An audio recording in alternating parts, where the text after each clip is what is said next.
Olá pessoal, boa noite. Eu sou o Diogo Fontana, escritor, fundador da editora Danúbio, e hoje eu vou conversar com o Tiago Amorim. Tiago Amorim é mestre em antropologia pelo ISCTE Lisboa, é isso, né? O que é ISCTE? Lá eles falam Isquité. Isquité, É, maravilha. O Tiago é Instituto autor, Universitário de Lisboa. o Thiago é autor de 4 livros, o primeiro deles saiu aqui também pela Danúbio, chama Abertura da Alma, saiu em 2015, foi o segundo livro do catálogo.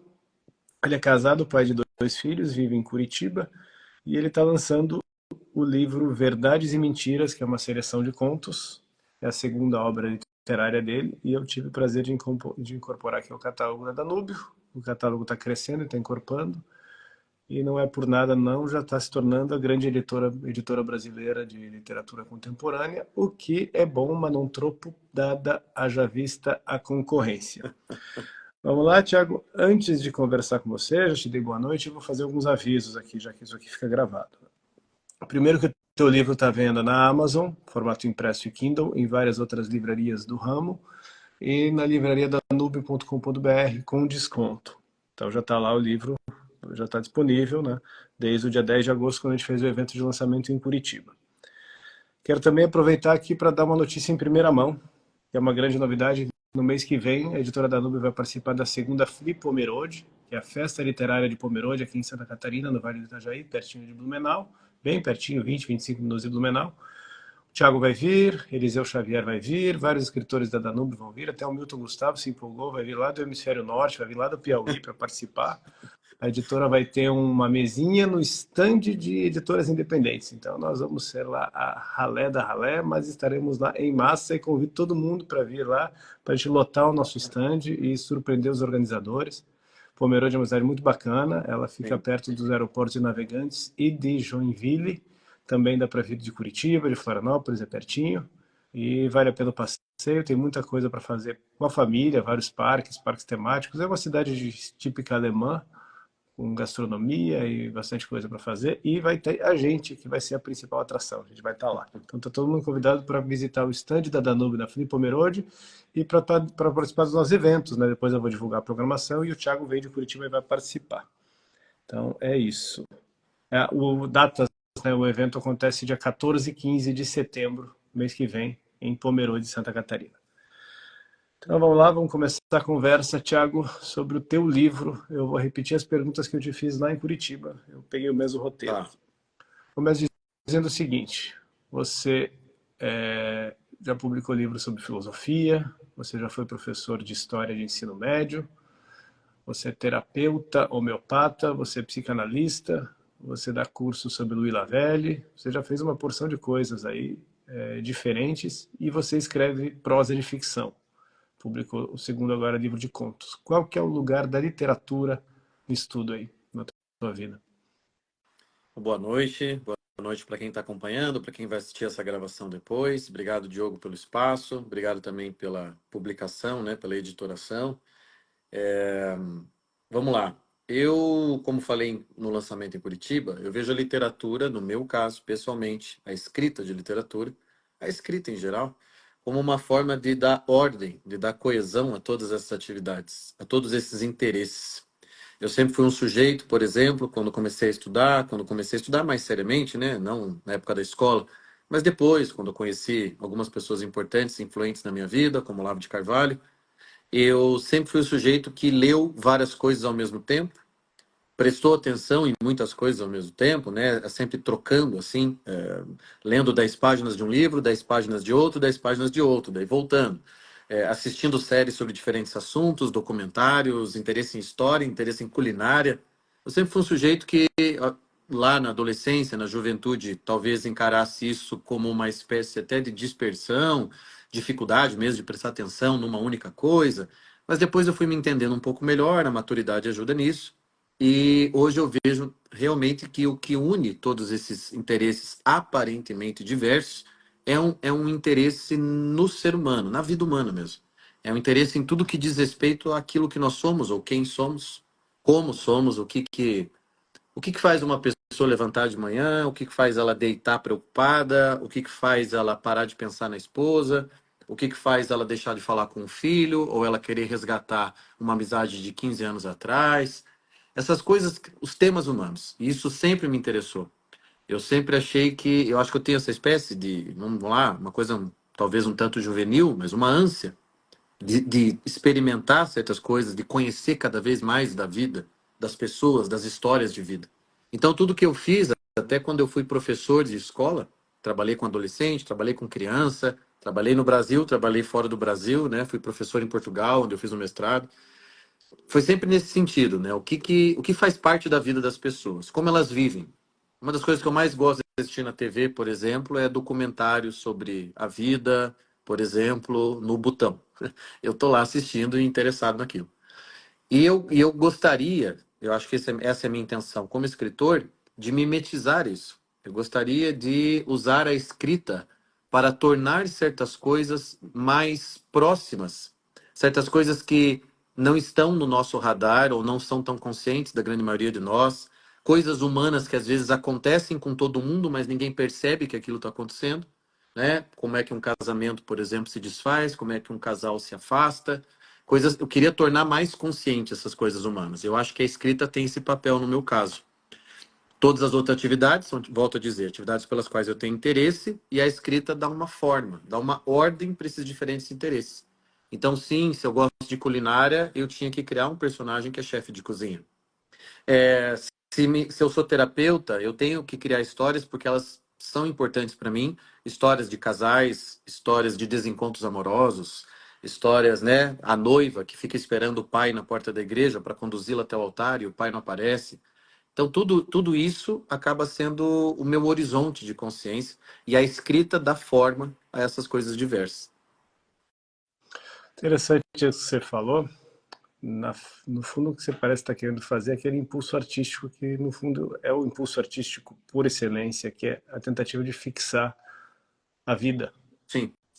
Na eternidade não precisa de arte, né? Não tem entropia, não tem degradação, nada se perde. Agora, na vida que decorre no tempo, as experiências passam, elas são evanescentes e o impulso artístico é a tentativa de fixar isso. É, E por isso que eu e considero que a literatura é uma forma de conhecimento. exato. Esse foi o tema do meu mestrado. Eu fiz um mestrado em antropologia, mas eu convenci a minha orientadora a me deixar falar de literatura. E eu usei a literatura como forma de conhecimento da vida humana. Aí ela deixou. Ela falou, entendi onde você quer chegar. E foi todo o meu trabalho. Foi claro, tive que citar vários antropólogos, mas, por exemplo, tem um monte de Joseph Conrad na minha tese. Então, eu acho, isso que você falou me faz lembrar de que o olhar do artista, esse olhar aqui temporal, mundano, ele é um olhar, pelo menos se ele é um artista, é um olhar que nunca se cansa. É um olhar que mas quantas vezes, quantas histórias a gente já escreveu sobre uma mulher esperando o grande amor, ou uma mulher tomada de incertezas sobre a relação dela, sobre o marido dela, se ele vai voltar, se ele vai aparecer, se ele vai abandoná-la. Meu Deus, isso é um lugar comum na literatura. Mas é que se nós cansarmos de olhar para certas coisas, elas vão parar de ser imortalizadas. E nós temos a questão do tempo. O tema da Penélope é um tema da literatura, é um tema transversal, é um tema que aparece lá na nossa literatura mais antiga, mas nós não temos novas Penélopes, não temos nuances dessa história.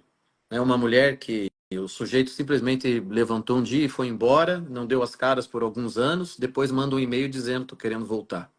E aí o que acontece com uma mulher que está a essa espera? Isso é uma nova Penélope, não é? Então, eu tento manter, e aí o trabalho como terapeuta acho que me ajuda muito, né? Porque eu estou o tempo todo ouvindo história de vida. Eu tento manter esse olhar interessado. Basicamente isso, é um olhar interessado sobre a vida. Isso aqui já foi contado. Talvez não. Dessa forma, não. Ou nos tempos de hoje, não. A gente pode falar mais vezes de términos de casamento? Mas será que não está faltando uma história mostrando isso acontecendo através das redes sociais? Quer dizer, há muitas coisas a serem ditas, a fonte é inesgotável, e eu acho que o artista é aquele que não se cansa de olhar para as mesmas coisas. Porque, no fundo, essa repetição não existe. Eu fico muito com o Chesterton nesse sentido, em que o Chesterton fala, né? Você faz programa para toda segunda-feira, aí as coisas acontecem toda segunda-feira e você não fica espantado. Quer dizer, é maravilhoso isso. O que ele está querendo dizer é, você não percebe a extraordinariedade que existe na ordinariedade da vida. O olhar, essa coisa, a gente faz programação, não, viu? Dia 15 a gente vai se encontrar em Pomerode. Aí chega dia 15 e a gente se encontra. Se isso não me maravilhar, o que vai me maravilhar? Esse olhar, o olhar do artista que não se cansa, que é interessado, que pega o fato e entra no fato, né? Por isso que eu brinco citando o Nelson Rodrigues, sempre vi o amor pelo buraco da fechadura. Tem coisas que eu gosto de ver pelo buraco da fechadura, tem coisas que me interessam a ponto de eu quebrar mesmo as intimidades e ir lá ver. Como terapeuta, isso é permitido. Na minha vida pessoal é o que eu mais faço. Eu escrevo de uma maneira, vamos dizer, subjetiva.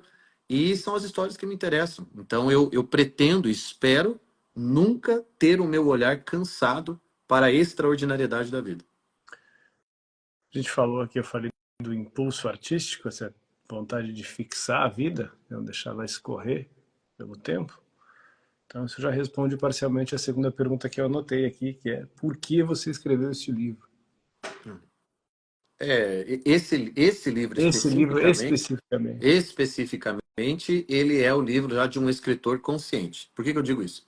Porque o primeiro livro de literatura, né, de contos, que saiu em 2021, ele era uma tentativa, ele era um experimento, ele era ali uma coisa. Eu tinha escrito outros livros, né, tinha publicado pela Danube, inclusive, pequenos ensaios, mas eu não me sentia escritor, porque eu acho que tem esse problema também. Tem um amigo meu, Eduardo Dipp, que ele fala: o escritor nunca tem certeza do que ele fez. Ele precisa do crítico, ele precisa da leitura dos amigos, ele precisa colocar aquilo, né, diante da luz, e essa luz é o outro, é o olhar do outro, a leitura do outro, porque ele nunca tem muita certeza. Então, o primeiro livro ele é mais tímido, a meu ver. É assim que eu leio. É um livro que Deveria ser, o teu, né? Acho que você está falando de modo geral. O teu livro é um pouco mais tímido. É que tem o gente que meu às vezes livro. quer escrever os Lusíadas na primeira, né? Eu acho, enfim, cada um com seu cada qual, mas É. eu quis começar com contos, eu tive essa consciência, sabia que eu estava lidando com algo que eu não tinha o domínio que eu pretendia e que eu precisava passar por aquilo, e se tivesse que passar um pouco de vergonha, passar também, consciente, ó, tô aqui, pode criticar. O resultado final não me envergonha de forma alguma, mas eu era um escritor, sim, imaturo.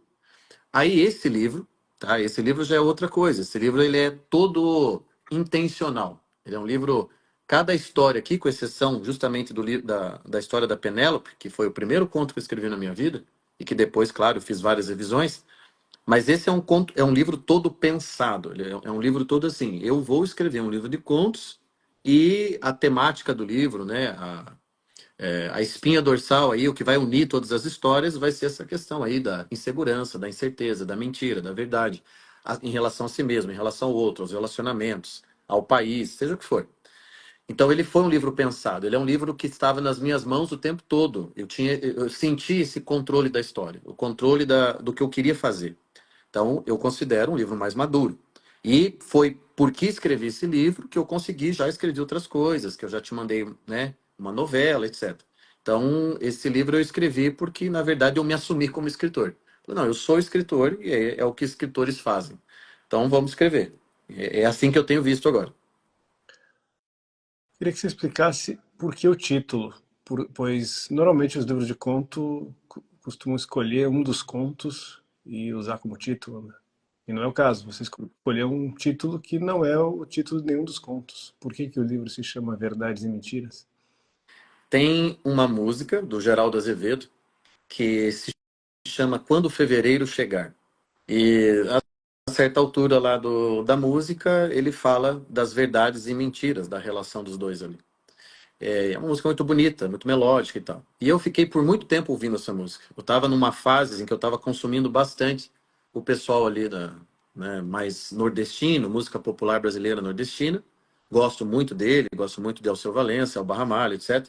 Então eu estava ali consumindo bastante. E eu achei não só sonora, verdades e mentiras, talvez em razão da música, mas eu achei que ela continha, o título continha o livro. Quer dizer, todas as histórias elas transitam, elas pisam nessa linha de incerteza, de insegurança da vida. O que nós podemos afirmar mesmo sobre a vida humana? Quantas verdades você consegue pôr no bolso a respeito da vida? São poucas, né? O Olavo falava daquelas verdades fundamentais e tal. Então a gente tem poucas certezas. E eu não me sinto mal hoje, com 41 anos, de dizer que eu tenho poucas certezas. Na verdade, eu acho que isso é fruto da maturidade. Você vai amadurecendo. Quem tem muita certeza geralmente é jovem, perceba. Os mais jovens, os adolescentes, tal, eles são cheios de certeza, né? Voltando a citar Chesterton, quando aquele amigo dele fala para ele, né? Ah, eu acho que o mais importante é acreditar em si mesmo. E o Chesterton devolve: as pessoas que mais acreditam em si mesmas estão no hospício. Então, essa está lá no começo do Ortodoxia. Então, essa desconfiança em relação a certas coisas, eu acho ela saudável.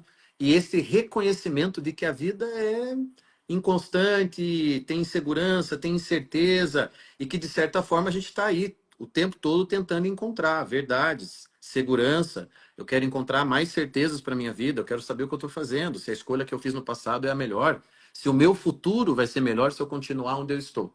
Então, verdades e mentiras dá conta, eu acho que da grande maioria, se não de todas as histórias do livro, porque os personagens estão lidando com isso. Eles estão lidando com a incapacidade de determinar certas coisas, a impossibilidade de ter algumas certezas, né? Temos algumas, mas não temos outras. E os personagens sofrem em relação a essas certezas que eles não têm. E a capa? Pois você também escolheu a imagem que ilustra a capa. É, são os caçadores, né? Que estão em busca de algo.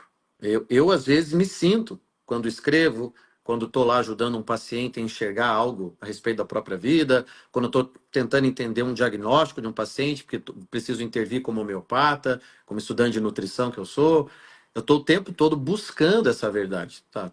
A gente, veja só, são dois momentos. O primeiro momento é, eu admito que eu não tenho a posse dela. Eu admito que eu tenho poucas certezas. Mas isso não quer dizer que eu não procure, isso não quer dizer que eu não busque essa verdade.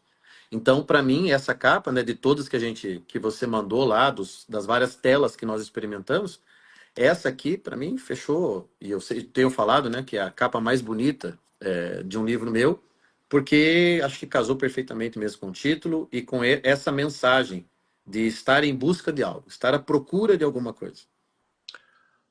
Próxima pergunta é uma pergunta que se faz em todas as conversas de lançamento de livro e vou fazer também porque o público da editora, eu percebi que ele é composto por não só gente que se interessa pela literatura, mas gente que quer escrever. Hum. Tem muito aspirante a escritor que acompanha a editora Danúbio.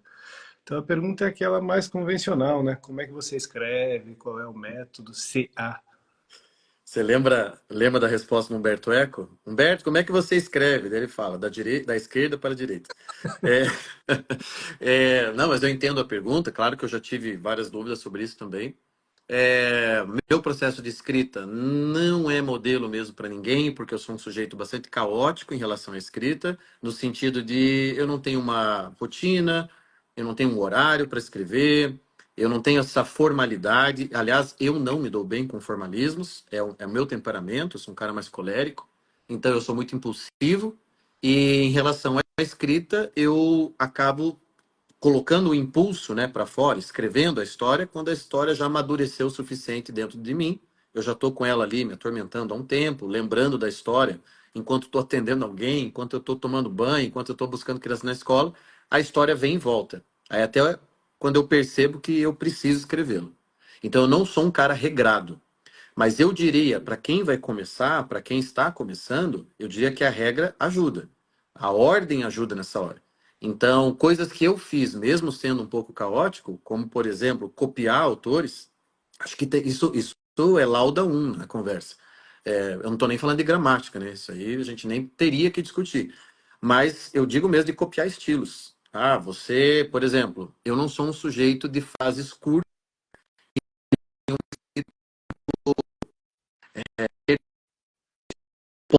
muito fechado. Então, eu acho mesmo que eu fiquei lendo Dalton Trevisan.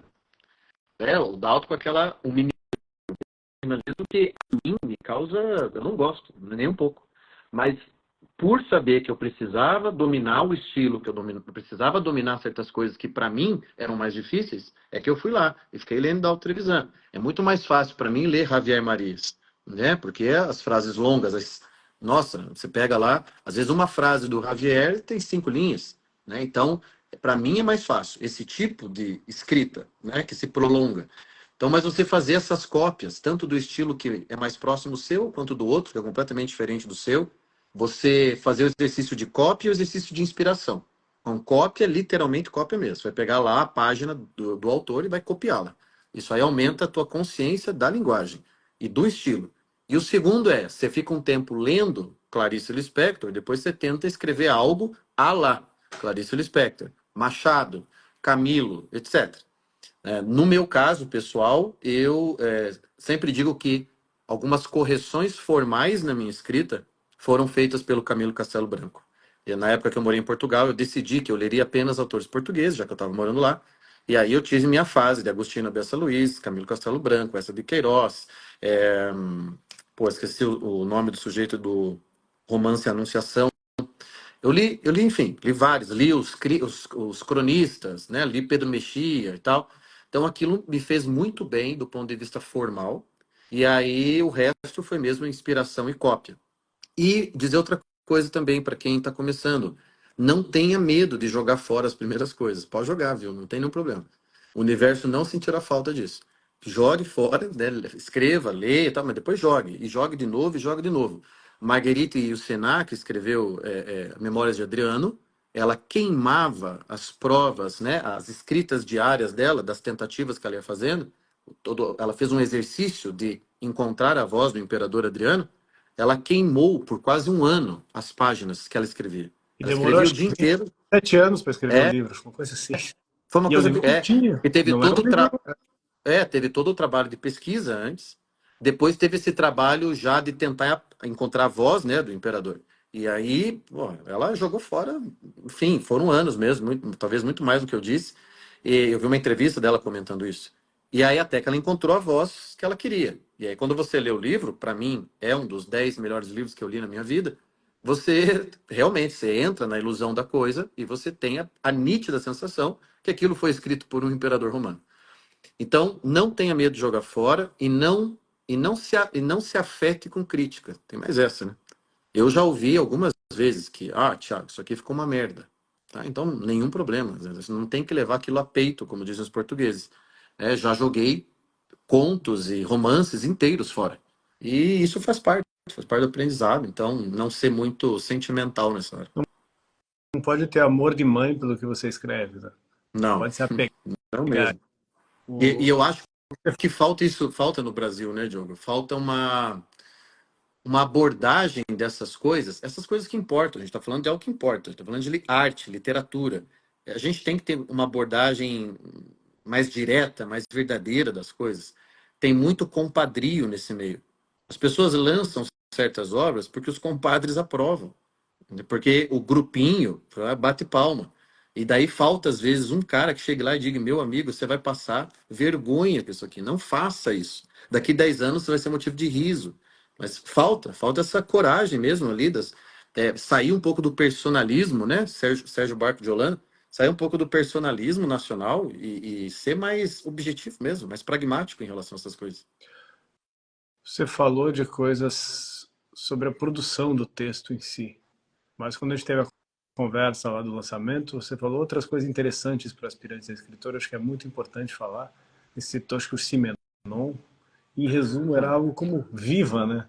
Não adianta você querer Esse escrever, menor você não tem vida para escrever. é um problema da juventude. Nós não estamos mais na época de Castro Alves, né? Então, a gente não tem o talento dele também. Então, um cara de 24 anos hoje, o que que ele experimentou? O que que ele viu da vida? E as pessoas hoje, elas são mais tímidas existencialmente. E Você veja que parece que curas. era mais comum, parece, décadas atrás, que as pessoas fossem um pouco mais, vou dizer lá uma palavra que não é a melhor, mas enfim, mais aventureiras, arriscavam mais, tentavam coisas diferentes, faziam lá uma coisa que na Europa é comum, né? O mochilão. O cara lá termina a escola, às vezes põe a mochila nas costas e fica um ano viajando.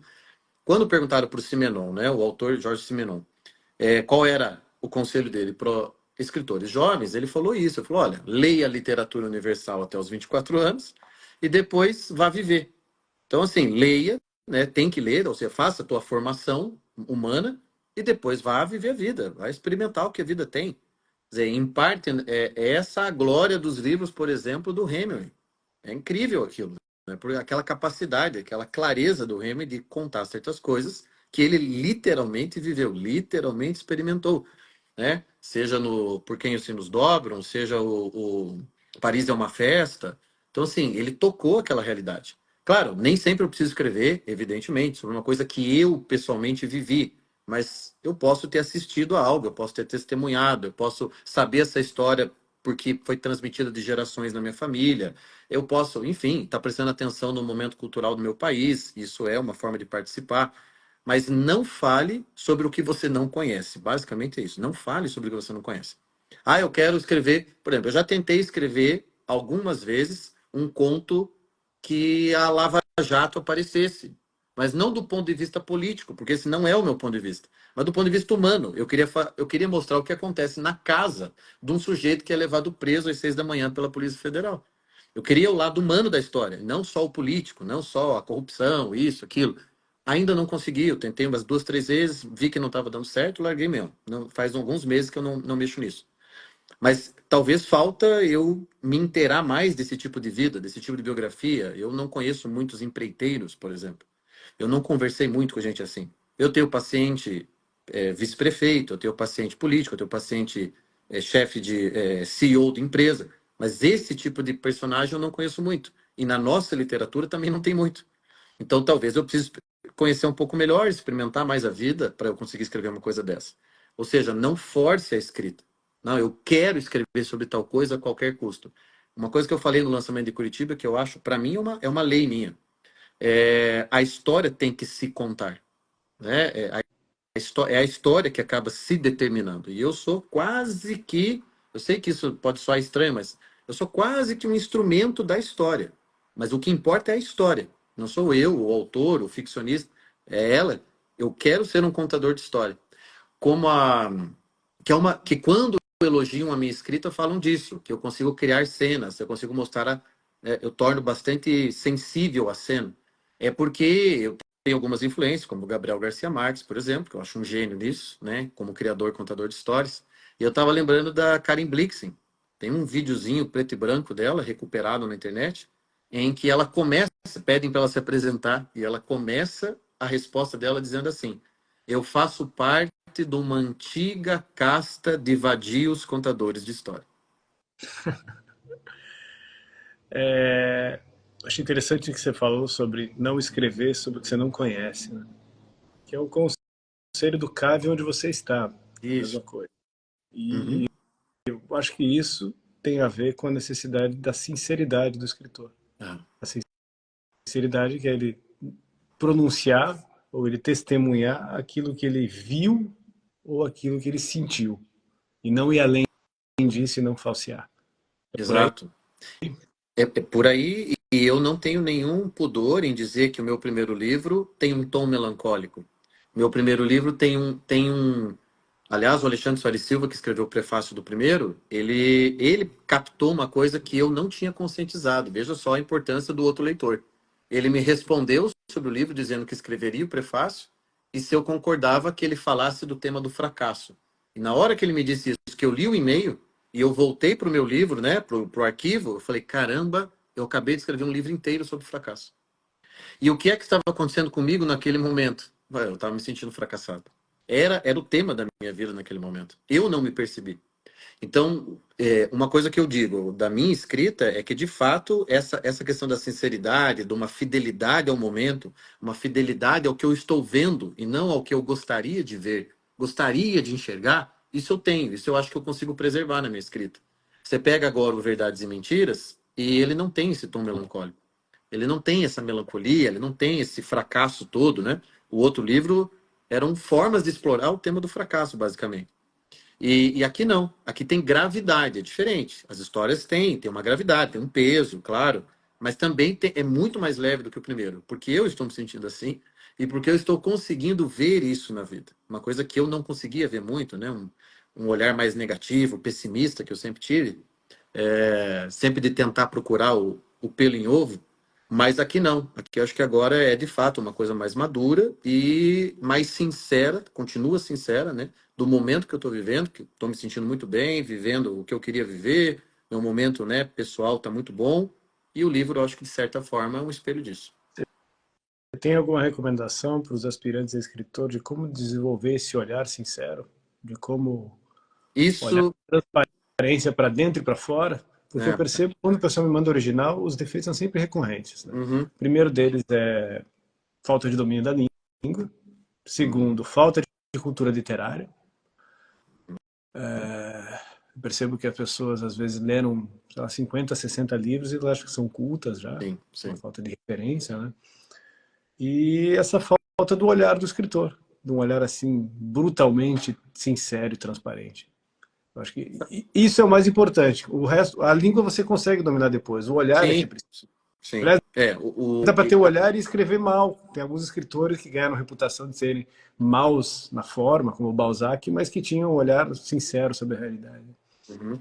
Eu acho que uma vez, numa palestra em Portugal, falaram justamente disso, de alguns autores portugueses que escreviam mal, né? Mal para os padrões da época, evidentemente. Mas que eram grandes escritores, mas escreviam mal. Quer dizer, tem isso também. Tem, o cara derrapa aqui, derrapa ali, né? Isso acontece, a gente derrapa, eu derrapo, claro. Mas eu acho que tem uma coisa que não tem como você prescindir, é justamente essa, você ter consciência do que você está fazendo. Essa consciência, ela vem para mim, né, a meu ver, que eu recomendo para todo mundo com quem eu converso, vem da prática do diário. Parece uma coisa tão infantil, tão adolescente, porque nós temos talvez uma imagem, né, do diário, a menina de 13, 14 anos com seu diário com cadeado e tal. Mas isso, a prática do diário, dos relatos de viagem, isso foi comum por muito tempo.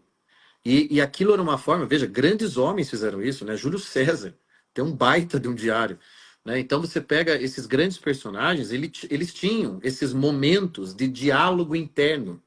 Ainda que Júlio César estivesse escrevendo, claro, para a posteridade, para elevar sua própria fama também, para inscrever seu nome, além de todos os feitos, mas era um momento em que ele tinha que parar e se haver com ele mesmo, e com o que ele tinha feito, com a conquista, com a derrota, a expansão ou não.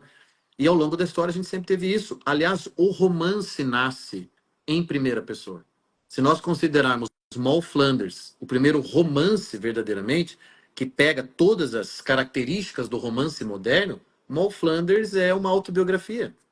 Há certas coisas que nós não devíamos ter aberto mão, e uma delas é essa, assim, a gente devia parar mais para escrever sobre a nossa própria vida. A gente tinha que manter um diário. Hoje em dia você pode fazer isso pelo celular. Você tem bloco de notas, você tem diário no aplicativo aqui do iPhone.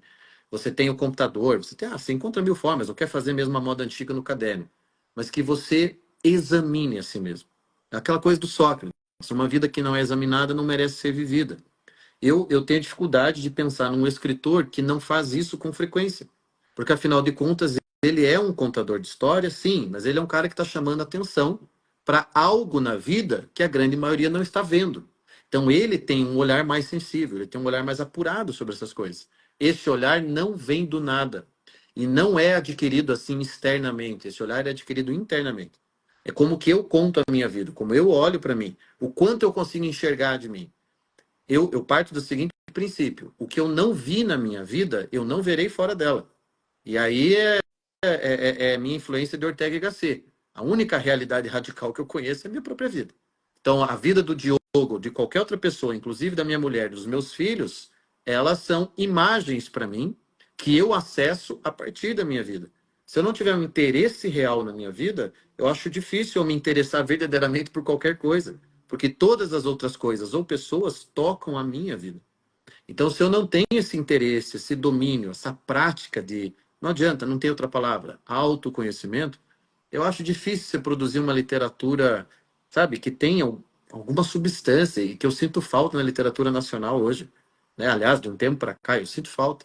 Eu sinto falta de um tipo de literatura que, por exemplo, o cara termine de ler aquilo e ele fica um tempo pensando na vida dele, ou ele tenha pelo menos vontade de conversar melhor com a mulher dele, ou de começar a escrever um diário, ou de fazer escolhas mais conscientes. Eu não acho que essa é a função, mas eu sinto falta desse efeito da literatura. E dar nome aos bois, né? Exato. Usar a palavra exata para descrever as coisas, né? Também vejo que as pessoas têm muita dificuldade. Você, Ah, terapeuta, você deve lidar com isso, né? Com as sim, pessoas que estão lá sentindo uma coisa e falando outra. E é Descrevendo incrível, Diogo, como completamente torto. Na verdade, é. estão descrevendo com a partir de jargões, né, de fórmulas feitas. E E daí você vai ter que aí, decifrar o que elas estão querendo dizer. exato. E aí é impressionante em terapia, por exemplo, quando você dá nome para o que a pessoa está vivendo. Você dá nome para o que ela está sentindo, porque ela, em parte, ela está ali na terapia porque ela não consegue dar os nomes. Porque na hora que você dá um nome, tem um efeito impressionante, um efeito assim, né, esclarecedor. E aí você, é aquilo que eu brinco com pacientes mais jovens, eu falo, imagine que você está lá pressentindo um bicho-papão embaixo da cama e teu pai chega e acende a luz. E daí você olha embaixo da cama e vê que não tem o bicho-papão. O efeito terapêutico é semelhante. Você está lá sofrendo por algo que é disforme. Aí, quando você está na terapia, você pratica diário, você lê literatura de qualidade, você vai dando nome às coisas, você vai acendendo as luzes. E aí você padece menos daquilo. Não é que o problema simplesmente faz assim, mas você passa a ter mais domínio sobre ele. Então, às vezes está lá o paciente, eu ando muito triste, eu ando muito triste. Daí eu vou lá e corrijo. Não, não. O que você está sentindo não é tristeza, é melancolia, é diferente. E as pessoas não sabem mais, Diogo, a diferença entre tristeza e melancolia. Não Não sabe dar sabe, nome aos sentimentos, não não sabe dar sabe. nome às coisas. E isso é uma coisa belíssima da nossa língua. Pô, eu sou encantado com a língua portuguesa. Eu acho ela, de fato, das línguas mais belas que tem. Acho ela sonora, acho ela melódica, se você souber usá-la, claro. E é uma pena o que acontece com o vocabulário das pessoas. Porque elas não percebem que a diminuição do vocabulário, você tem menos modos de dizer. E ao ter menos modos de dizer, você acaba tendo menos capacidade de ver, de Perceber. enxergar. Você, aquilo que Lavelli dizia, porque Lavelli tem um livro inteiro só sobre escrita, que é La Parole. E ele fala assim: quando o escritor escreve algo, né? Então, descreve, escreve algo, ele está repetindo a função de Adão. Ele está dando nome às coisas. Aproveitando que você é terapeuta e psicanalista e que essa live aqui está conjunto com o pessoal que é do teu Instagram, então deve ter gente aí que se interessa mais especificamente por essas coisas também. Acho que eu podia continuar um pouquinho nessa direção. Tudo isso que você está falando, para mim, demonstra um efeito terapêutico que a literatura pode ter, né? Não só Sim. escrevendo, como lendo. Uhum. Na palestra que você deu lá em Curitiba, na conversa que a gente teve no lançamento em Curitiba, você citou que parece que os jovens brasileiros hoje dominam, em média, 400 Tantas palavras, palavras. que era 900 palavras há 30 anos. Uhum. E eu comentei que o Marechal Cândido Rondon, quando fez a excursão dele com os antropólogos ao oeste do Brasil, há 100 anos, eles conheceram a tribo dos Nambiquaras, que foi considerada por todos os antropólogos a mais primitiva que eles tinham encontrado. Uhum. E uma das características dos Nambiquaras é que eles dominavam 200 palavras. Uhum. Isso quer dizer que um jovem brasileiro atual, com suas 400 palavras, ele está mais próximo do Nambiquara, do selvagem mesmo, em estado natural, do que de um jovem brasileiro de 30 Sim. anos. O hiato é maior. Ele está mais perto de um Nambiquara do que de uma outra pessoa que já estava insuficiente, né? Com 900 palavras já era um vocabulário Sim. primário, Sim. insuficiente. Acho que a língua portuguesa deve ter mais de 40 mil vocábulos, sei lá. Acho que é isso. Provável. Provável. E interessante é que os Nambiquaras, eles contavam, a matemática deles era assim, 1, 2, 3, vários.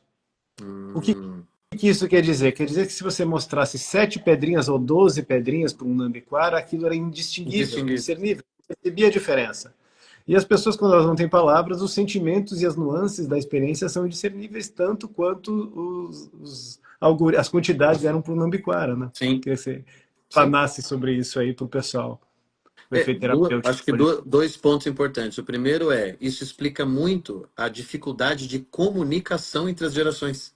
Você entra nas redes sociais, você tem ali uma galerinha então, de 19 anos acessando, 20 anos acessando o Instagram, aí você tem uma galera de 30, você tem uma galera de 40. E às vezes a sensação que eu tenho é que eles não conseguem dialogar. Eles Eles não não conseguem se conseguem, comunicar. não entendem as Não palavras. entendem. Eles não entendem a forma mentes assim um do outro. O meu filho me mostra às vezes o WhatsApp, eu faço aquela coisa normal de pai, deixa eu ver aqui teu WhatsApp, e eu vou rolando ali a conversa dele com os amigos e eu preciso perguntar, o que está escrito aqui? E ele tem que me dizer por quê? Porque agora, ele tem 14 anos, o mais velho, eles estão reduzindo as palavras a algumas consoantes apenas. Né? Então, eles estão diminuindo mesmo as palavras. Então, há uma diminuição no número de palavras e agora também há uma diminuição da escrita das palavras. Então, eu não conseguiria, por exemplo, estabelecer um diálogo Eu teria que me esforçar bastante com um colega do meu filho Bernardo, em razão da forma da escrita. Então você tem esse primeiro problema, que é um problema de geracional e, enfim, essa sociedade não tem como dar certo. Não se fala, não se comunica. Quando eu morei em Portugal, claro que as coisas também estão piorando lá, isso não é um problema só do Brasil, mas quando eu morei em Portugal e vi que meus alunos, eu trabalhei em escola pública em Portugal, e vi que meus alunos de 13 anos, 14 anos, estavam discutindo cantos dos Lusíadas, falei, bom, a coisa está um pouco melhor aqui, né? Quer dizer, a hora que esses jovens vão chegar até o início ali do ensino médio, tendo lido todos os cantos. Quer dizer, por mais que o menino não preste lá tanta atenção nas aulas, ele vai saber do que se trata. O pessoal do primeiro ano, equivalente ao primeiro ano do ensino médio, estava lá discutindo as obras completas do Saramago. Quer dizer, isso no Brasil a gente sabe que infelizmente não é assim. Então tem essa primeira dimensão que é cultural, social. A segunda é, a literatura pode ser terapêutica porque ela promove reconhecimento de vida. Você pega lá, o sujeito está vivendo, sei lá, uma angústia qualquer e ele não consegue ver saída naquilo. Ele não consegue entender mesmo qual é o drama, por que ele está patinando. Aí você pede para ele ler tal livro. Ó, lê a história aqui desse personagem. O que você confia como terapeuta? Você confia que durante a leitura ele se reconheça na história. E ele faça esse movimento de se aconteceu isso com o personagem, quem sabe isso possa acontecer comigo. Ah, o personagem fez uma coisa parecida com o que eu costumo fazer e se deu mal. Então eu vou parar de fazer porque ó, eu posso me dar mal igual o personagem. Coisa simples assim, que quando você sabe usar a literatura para esses fins, você vê que ela é mesmo libertadora nesse sentido psíquico.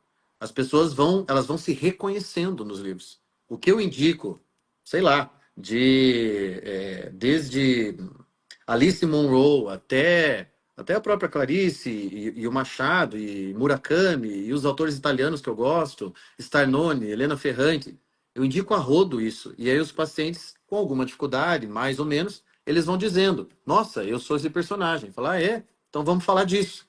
Então isso aqui acaba se tornando mesmo um espelho que antes nós tínhamos mais facilidade de fazermos uns com os outros. Eu com você, com as pessoas que eu encontrava, pessoal do trabalho, família.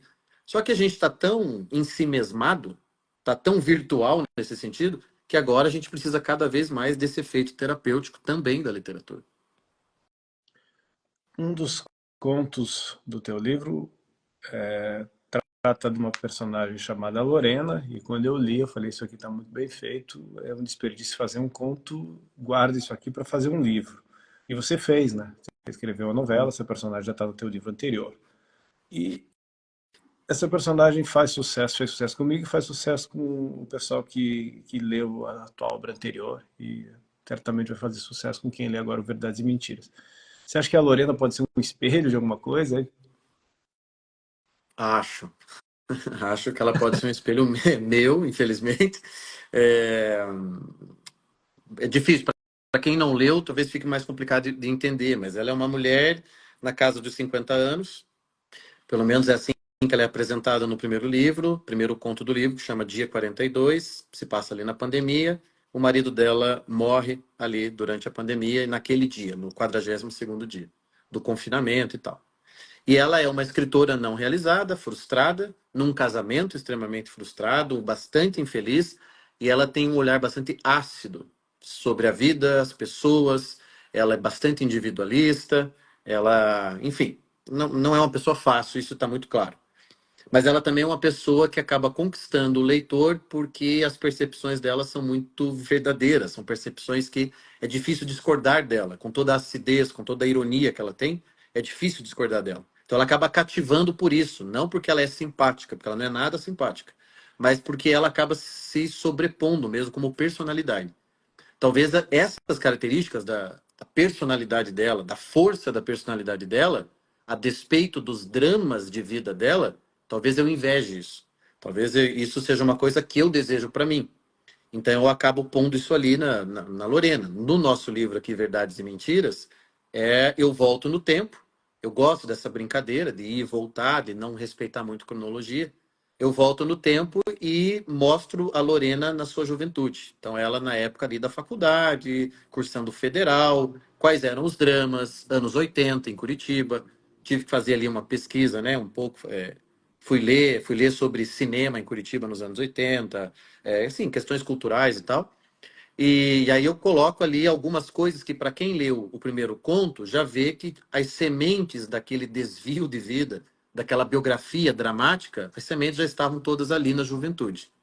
E aí, quando eu escrevi a novela, em parte motivado por você, aí eu me senti muito seguro de contar mesmo, de explorar pela primeira vez, quase num romance, né? Uma novela, quase um romance, de explorar os dias dela posteriores à morte do marido. E aí, esses primeiros movimentos dela de agora eu tô sozinha, eu vou fazer o que eu quero. E aí, os encontros e desencontros que isso também traz. Puxar um pouquinho a sardinha para o meu lado, que escrevo e publico literatura contemporânea. A literatura pode ser um espelho, né? E pode ajudar as pessoas a entenderem a si mesmas e a sua circunstância, mas o Brasil tem produzido pouca literatura de valor há muito tempo. Sim. É, você acha que, em alguns casos, é possível só com a literatura clássica suprir isso? Ou realmente faz falta literatura contemporânea que facilite a vida das pessoas nesse sentido, de elas verem o que está acontecendo, entenderem o que está acontecendo com elas? Eu acho que clássicos, né, não podem ser ignorados na formação de uma pessoa, se ela quer ter uma formação mesmo sólida, se ela quer ter um horizonte de consciência amplo, enxergar muito para além da própria vidinha. Acho que o clássico tem essa função, de certa forma, mas eu sinto falta, sim. Acho que é necessário manter uma literatura contemporânea viva. Eu falo viva porque eu lembro aqui do Leaves, o crítico inglês, que elencou 6 autores ingleses ao longo de toda a história da Inglaterra. Ele elenca 6 autores de língua inglesa, porque ele coloca o Conrad, né, que não era inglês, mas escrevia em língua inglesa. Então, 6 autores de língua inglesa que possuem, segundo o nome do livro, do Leaves, o princípio vivente, ou princípio vivificador.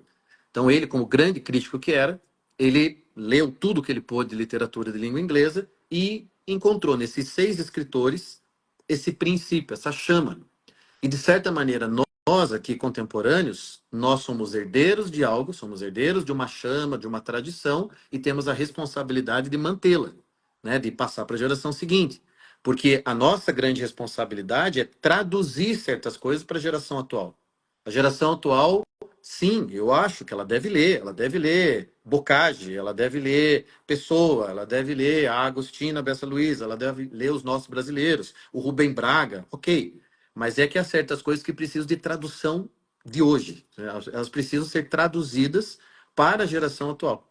E aí é a função nossa. Como que eu faço para não deixar essa chama diminuir em outros termos, não deixar o nível cair tanto, manter algo vivo, manter uma tradição, dialogar com a tradição, de certa forma.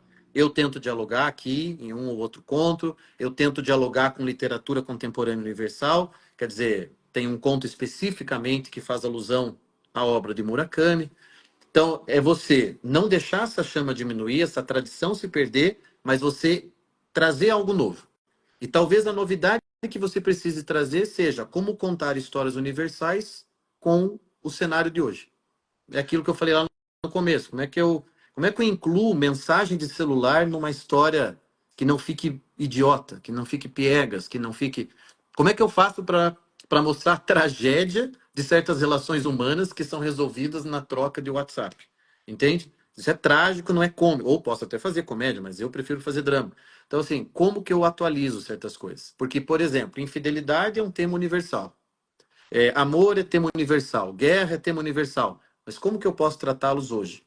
Como é que eu ponho isso na boca de um moleque de 20 e poucos anos que está lá sem saber o que fazer, acessando pornografia, nunca teve experiência com uma mulher? Como é que eu faço para colocá-lo na tradição? Como é que eu faço para usar esse personagem e manter uma tradição, né? Uma sequência? Eu fiz essa pergunta porque eu vejo que aqui no Instagram surgiu um fenômeno muito curioso, que é o seguinte: as pessoas elas estão tendo a seguinte postura: agora eu vou começar a minha vida intelectual e para Eu tenho uma isso eu raiva disso. preciso formar o meu imaginário. E para formar o meu imaginário eu preciso ler os clássicos. Aí o sujeito vai fazer uma listinha de livros em ordem cronológica e começa lá com Homero e depois vem a Teogonia, e ele vai deixar para ler no dia de São Nunca, o Verdades e Mentiras, que você, Thiago, escreveu, ou os meus romances, e etc. E isso é a É, é, forma para não entender nada, né? E para não chegar a lugar nenhum, para não entender a própria, para não entender o efeito da literatura, né? é tudo meio fake, na verdade, né, Diogo? Eu acho tudo meio falso, porque a gente lembra, não faz muito tempo, a gente teve um sujeito celebrando na internet tantos anos de vida intelectual. Você fala- Isso para mim é assim, é abominável, de verdade. Eu abomino esse tipo de coisa. Eu abomino, não tem outra palavra, eu abomino. Porque eu não considero a vida intelectual uma coisa separada que eu comecei a fazer ou que eu devo fazer. Quer dizer, qualquer pretensa vida intelectual é parte de quem eu sou. E eu não fico assim, faz tantos dias que eu como rabanete, entende? Eu não tenho isso. Então, faz tantos dias que eu cortei o glúten. Eu não faço essas contas. Então, eu não faço a conta de quantos dias eu sou intelectual. Quando as pessoas montam listas de leituras, e às vezes as pessoas falam assim, passa aí uma lista de 10 livros que todo mundo tem que ler. Eu não posso passar essa lista.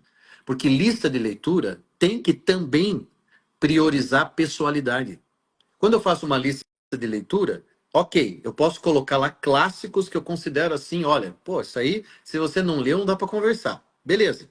Só que também a gente deve pautar a escolha por interesses radicais, interesses meus.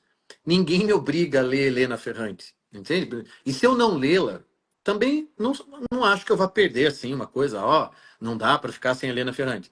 Não, essa é uma escolha que eu fiz. Eu me interesso pelos temas da Helena Ferrante, eu me interesso por aquela literatura e eu não tenho nenhum problema de defender isso dessa maneira pessoal. Agora, eu jamais confundo Helena Ferrante com Camões. Senso de proporções, hierarquia e interesse pessoal.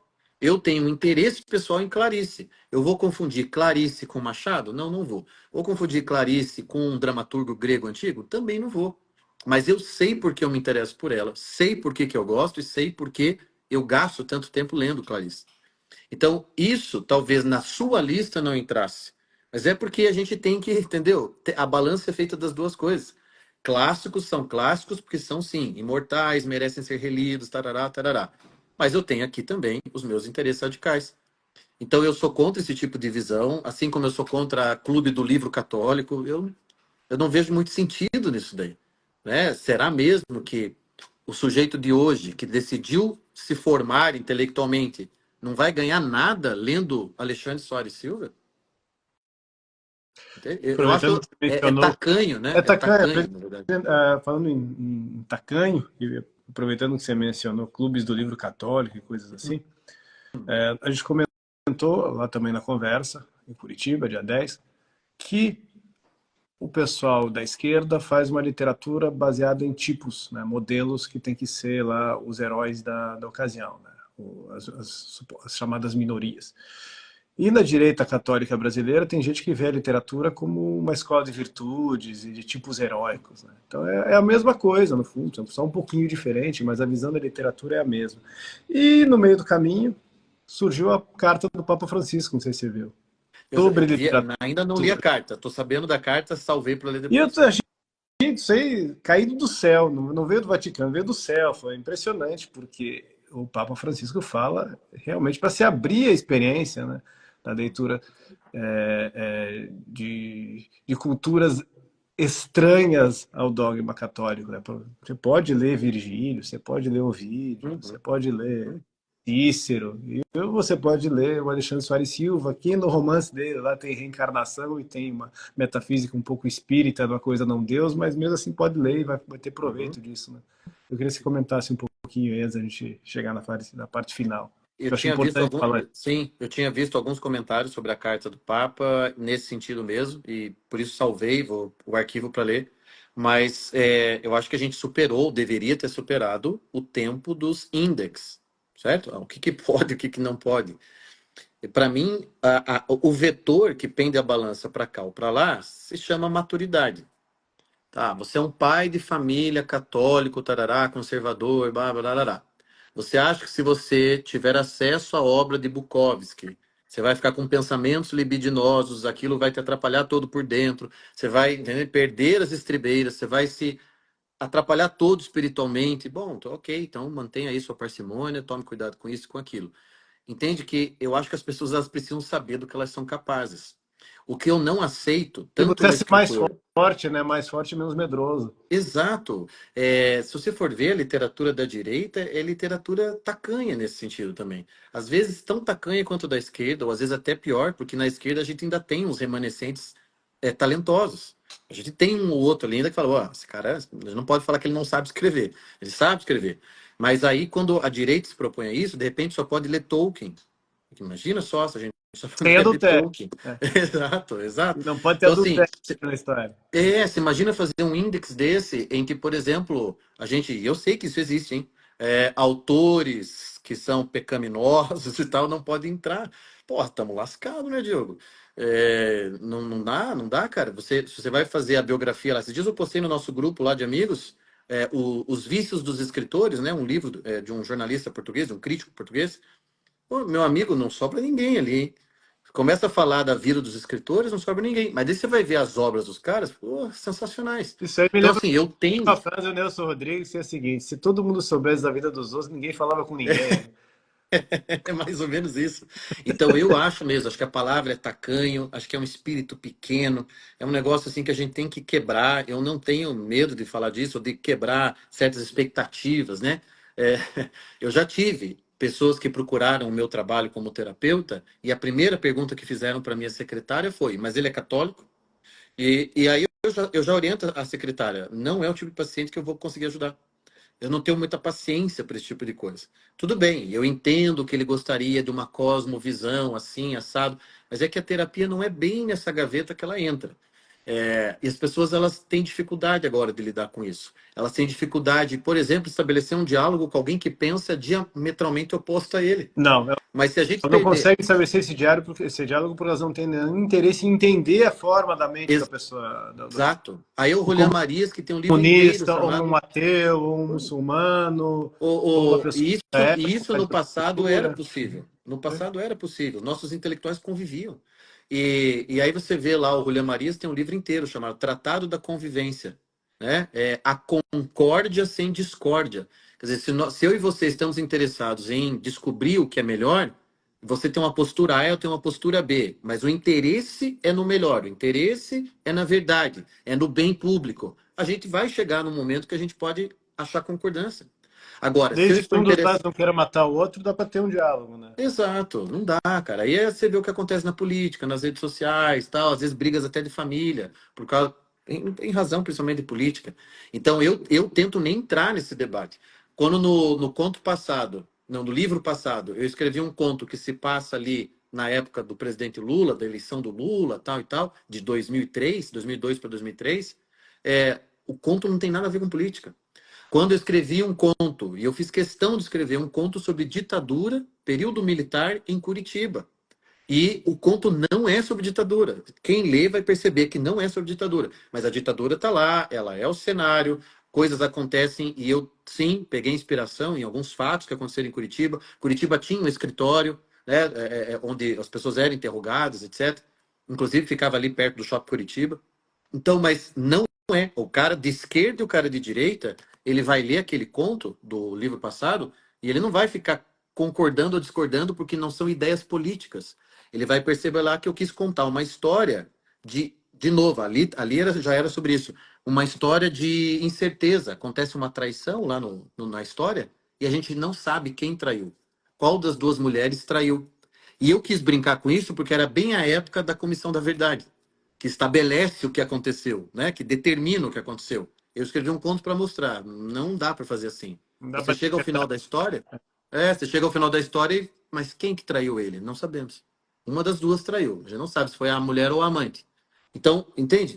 Você, eu acho isso acachapante, Diogo, quando você tudo aborda, por exemplo, politicamente, ou esquerda-direita, ou católico protestante, ou católico espírita.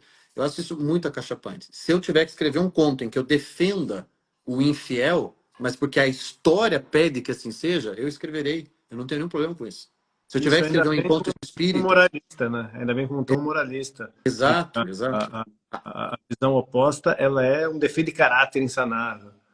Esse moralismo que a gente tem que superar. Imagina um escritor moralista, cara. Pô, não dá, não dá. Não dá para conversar. Sinceramente, Eu não tenho muita paciência com isso, não. Eu li muito o Henry Miller na minha vida. E agradeço muito ao Henry Miller, várias coisas que eu aprendi com ele.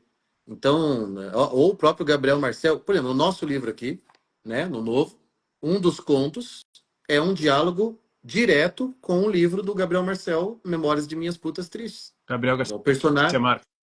Hã? Gabriel Garcia Marques, você falou Gabriel Marcel, se confundiu. Ah, Gabriel Marcel, é o outro Gabriel, que me influenciou bastante também. O Garcia Marques, então, Memórias de Minhas Putas Tristes. Essa é uma história que eu gosto bastante do Gabriel. E aí eu escrevi, né, uma história em que um sujeito, no dia do aniversário dele, gostaria de viver exatamente o que o personagem do Gabriel Garcia Marques viveu.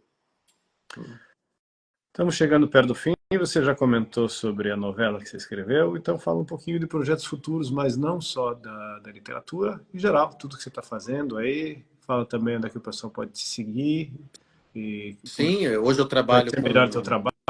trabalho Então fala de com, tudo que você faz e pretende fazer pelo resto da tua vida. tá. Em termos de trabalho, né? Como é que eu ganho a vida? Hoje eu trabalho com prática integrativa, complementar, que é assim que é categorizado no nosso sistema de saúde. Então, eu trabalho com terapia associada à homeopatia, então atendo pacientes o dia todo. Faço faculdade de nutrição, ao mesmo tempo estou fazendo doutorado em nutrição, porque eu já tinha mestrado. Que mais? Em termos de projetos, então eu pretendo, sim, cada vez mais investir nessa nossa clínica virtual, na minha carreira, vou participar de congressos internacionais em breve, mês que vem eu tenho um congresso, e em termos de escrita, a ideia é continuar produzindo literatura, esse é o carro-chefe. A novela que eu te mandei, acho que abre um novo capítulo aí na minha história como escritor, a partir dali agora quero escrever mais romances, mas tenho um projeto de, daqui a alguns anos, escrever um livro na área de saúde, tentando propor o tema de saúde também de outra forma e não da forma também acachapante que eu vejo, né? Cientificismo, essa coisa assim, né? Comezinha para falar de saúde, mas tentar falar de um outro andar, de uma outra dimensão, associar vários tipos de conhecimentos para falar de saúde, aproveitar esse conhecimento de homeopatia e medicina tradicional. Então, eu quero tentar associar tudo isso num futuro livro que refresque um pouco a discussão no país em termos de saúde. Mas a ideia é isso, em termos de escrita, continuar escrevendo as newsletters, que eu escrevo sempre. Quase toda semana eu mando uma newsletter lá para a lista. E literatura. Fábio Lins Leite, nosso amigo, perguntou se o Thiago está em Curitiba. Sim, Fábio, o Thiago Sim, está em Fábio. Curitiba. E você voltou para Curitiba, né, Fábio? Estou sabendo, estava no Rio, voltou. Pergunta, se tiver algum pessoal aí com pergunta, manda já, que ele já está encerrando. Enquanto o pessoal digita alguma pergunta, se tiver alguma pergunta, vou aproveitar e vou falar de novo da Flipomerode, que vai acontecer 14 e 15 de setembro, stand da editora Danúbio na Festa Literária Internacional de Pomerode, Santa Catarina, Vale do Itajaí, mês que vem. O Thiago vem, Matheus Araújo vai lançar o livro dele lá, o livro de contos vai ser o lançamento, a primeira data de lançamento vai ser lá na feira. Milton Gustavo vem do Piauí, o Eliseu Xavier vem de São Paulo, autor de um dos romances da editora, Deixa-me Enterrar Meu Pai. Então, pessoal, todo convidado para vir para Pomerode, no mínimo, para a gente depois tomar um chopp artesanal. E que mais? Tem aí as outras redes sociais da editora para seguir, né? No X, por enquanto, Telegram, Facebook, TikTok, o Christian fez uma conta no TikTok lá, ele que mexe. Bom. YouTube e visitar o site da editora, editoradanube.com.br, e a livraria, livrariadanube.com.br, tem vários livros lá, tem milhares de títulos e tem o livro do Thiago, Verdades e Mentiras, lá disponível. Acho que é isso. Mais alguma coisa aí? Não, amanhã, lembrando, amanhã eu vou fazer uma live com o Matheus, Ah, inclusive. tá, onde é que vai ser? No YouTube ou aqui? Vai ser, acho que por aqui, o Matheus vai falar justamente do livro também. Vai dar um apoio aí na nossa Que horas divulgação. vai ser? 8 ou 8h30. Então, amanhã no Instagram aqui, o Matheus e o Thiago. Os dois autores saindo agora da Danúbio, né? O Thiago saiu agora, agosto, e o livro do Matheus sai mês que vem, em setembro. Uhum. Fábio Leite, vocês querem dar uma palhinha sobre a literatura pop? Como assim? Como assim? Não... Vamos ver. Se puder digitar aí para ver se eu entendi o que quis dizer. Porque no pop você põe desde Torturado até Amiga Genial. Falando em pop, o Torturado, né, o pessoal critica bastante, mas tem uma tal de Carla Madeira, você já viu? Hum, não, acho que não. Não. Vende muito livro e é assim, Marta Medeiros da segunda divisão. Ah, é a Marta Medeiros, sim. Marta Medeiros eu sei. É pior. Segunda Ah, divisão, é. do Mundo Bizarro, não sei se você lembra que tinha o Super-Homem do Mundo Aham, Bizarro. mas é que a gente tem um outro autor entrando em campo agora, que é o ChatGPT, né? Ah, sim, mas isso aí acho Esse que é o outro autor entrando em chat campo. GPT humano, é o gerador de Lero-Lero feito pelo cérebro humano ainda. Ah, É só o Lero-Lero. O Fábio quis saber de fantasia, juvenil, Game of Thrones, essas coisas. Olha, eu não publico e não pretendo publicar nada porque eu não entendo nada disso. eu também Nunca não. li, não me interessa. Mas o Matheus, com a editora dele é o Bic, Isso. ele me parece que ele gosta dessas coisas aí, sabe-se lá por quê. O Fábio também misteriosamente gosta. Então o Bic deve. O Fábio Matheus falou que vai publicar algumas coisas assim. Ele gosta também de terror e É. sci-fi, É, não é mas a minha, não é a minha. não é minha também. Então, Terror pra mim é Edgar Allan Poe e é isso. pela Danúbio não sai, mas é o Bic que se propõe a isso, a descobrir o pessoal que produz essas coisas. Então é isso. Até Isso. amanhã eu vejo você lá Tá com o bom. Matheus. Um abraço. Obrigado, Diogo. Abraço pra todo mundo aí. Falou.